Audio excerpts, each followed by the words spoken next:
കറികളുടെ ചരിത്രം ഒരു കഥ.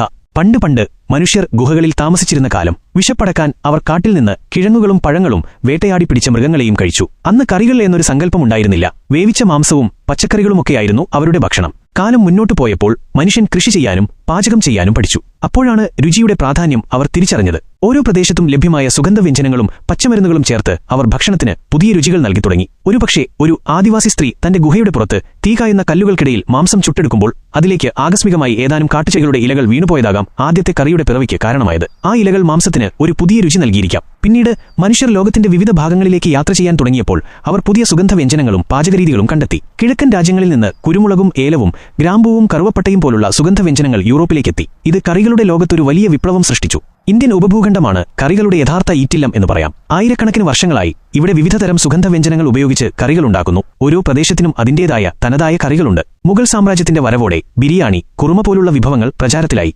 ബ്രിട്ടീഷുകാർ ഇന്ത്യയിലെത്തിയപ്പോൾ ഇവിടുത്തെ കറികളുടെ രുചി അവരെ അത്ഭുതപ്പെടുത്തി. അവർ കറി എന്ന വാക്ക് യൂറോപ്പിൽ പ്രചാരത്തിലാക്കി. യഥാർത്ഥത്തിൽ കറി എന്ന വാക്ക് തമിഴിലെ കറി, കറിക്കുക, കറിവയ്ക്കുക എന്ന അർത്ഥത്തിൽ എന്ന വാക്കിൽ നിന്നാണ് ഉത്ഭവിച്ചതെന്ന് കരുതപ്പെടുന്നു. ഇന്ന് കറികൾ ലോകമെമ്പാടുമുള്ള അടുക്കളകളിൽ ഒരു പ്രധാന സ്ഥാനം നേടിയിരിക്കുന്നു. ഓരോ രാജ്യത്തിനും അതിന്റേതായ കറികളും പാചകരീതികളുമുണ്ട്. ഒരു സാധാരണ വീട്ടമ്മയുടെ അടുക്കള മുതൽ വലിയ റെസ്റ്റോറന്റുകൾ വരെ കറികൾ രുചിയുടെ ആഘോഷം തീർക്കുന്നു. കാലം എത്ര മാറിയാലും അടുക്കളയിൽ നിന്നുയരുന്ന കറികളുടെ മണമെന്നും നമ്മളെ ഭൂതകാലത്തിലേക്ക് കൂട്ടിക്കൊണ്ടുപോകും. ഒപ്പം പുതിയ രുചികളിലേക്ക് വഴി തുറക്കുകയും ചെയ്യും. ഈ കഥ നിങ്ങൾക്കിഷ്ടപ്പെട്ടോ? കറികളെക്കുറിച്ച് വേറെ എന്തെങ്കിലും അറിയാൻ താൽപ്പര്യമുണ്ടോ?